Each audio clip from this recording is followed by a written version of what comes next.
Bienvenue sur le rocher. Dans certaines communautés chrétiennes, l'idée d'aller consulter un psychologue ou un thérapeute suscite encore des réticences. On entend parfois des phrases comme « Si tu avais plus de foi, tu n'aurais pas besoin d'un psy. La prière suffit, pourquoi aller chercher de l'aide ailleurs ?» Ces paroles, bien qu'elles partent souvent d'une bonne intention, peuvent blesser et culpabiliser. Mais est-ce vraiment biblique de penser ainsi? La réalité est plus nuancée.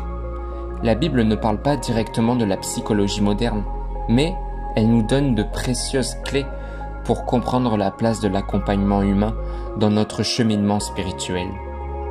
Aujourd'hui, nous allons explorer ensemble ce que la thérapie peut apporter, ce que dit la Bible sur l'aide humaine, comment foi et psychologie peuvent s'unir, et comment vivre un équilibre entre accompagnement spirituel et psychologie. C'est parti. La psychologie, dans son sens étymologique, signifie étude de l'âme. La thérapie offre un espace de parole et d'écoute. Elle permet de mettre des mots sur des blessures souvent enfouies, comprendre nos schémas de pensée, déposer des émotions que nous avons du mal à gérer seuls, et trouver des outils concrets pour avancer. La thérapie n'est pas un substitut à la foi, mais un instrument de compréhension. Elle peut éclairer des zones de notre cœur ou de notre mémoire que nous n'arrivons pas à voir nous-mêmes. Un chrétien qui choisit d'aller en thérapie ne dit pas « Dieu ne suffit pas ». Il reconnaît simplement « Dieu peut agir aussi à travers les dons, les compétences et l'écoute d'autrui ». Dieu, bien souvent, agit à travers des moyens humains.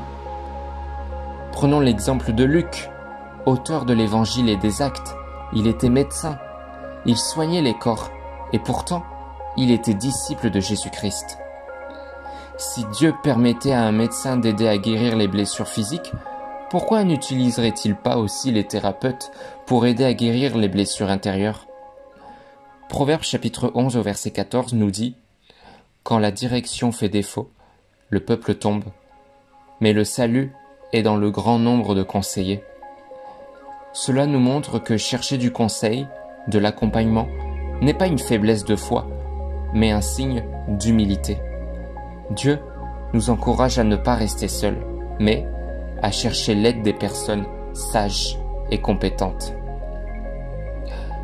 La foi et la thérapie n'ont pas le même rôle, mais elles se complètent. La foi agit sur la racine spirituelle. Elle restaure notre relation avec Dieu, guérit le péché et nous donne une identité nouvelle en Christ. La thérapie agit sur la dimension psychologique et émotionnelle. Elle aide à comprendre nos blessures, à déconstruire des mécanismes destructeurs et à trouver des moyens concrets pour vivre plus librement.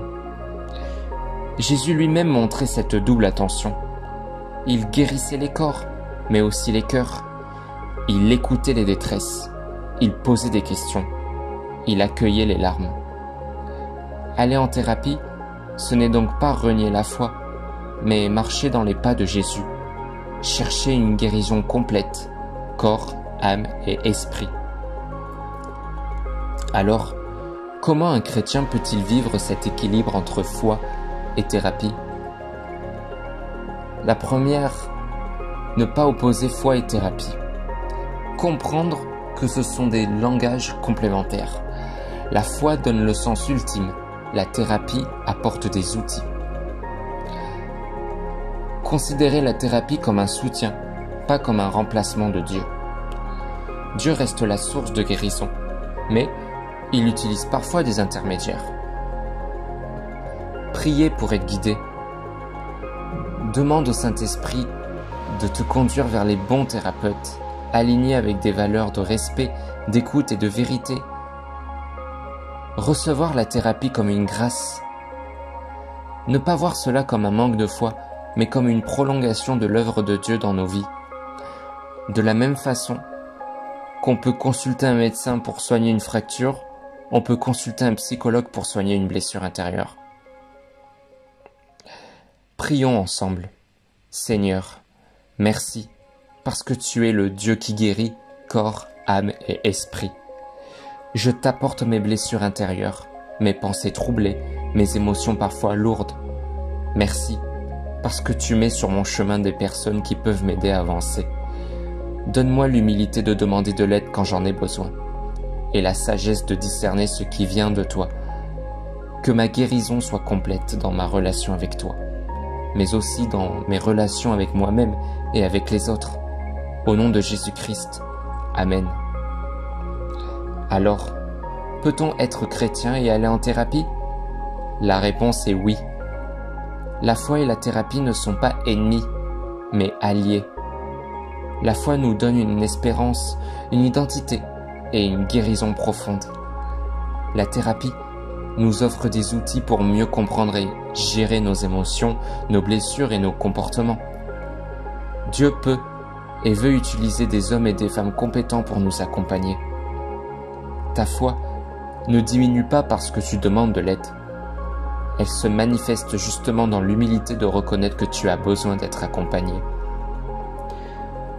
Si tu te sens blessé, fatigué ou écrasé par des fardeaux que tu n'arrives pas à porter seul, sache que tu n'es pas en faute si tu cherches de l'aide. Ta valeur en Christ ne dépend pas de ta force à tout gérer seul. La thérapie n'est pas une faiblesse, c'est un chemin vers la liberté.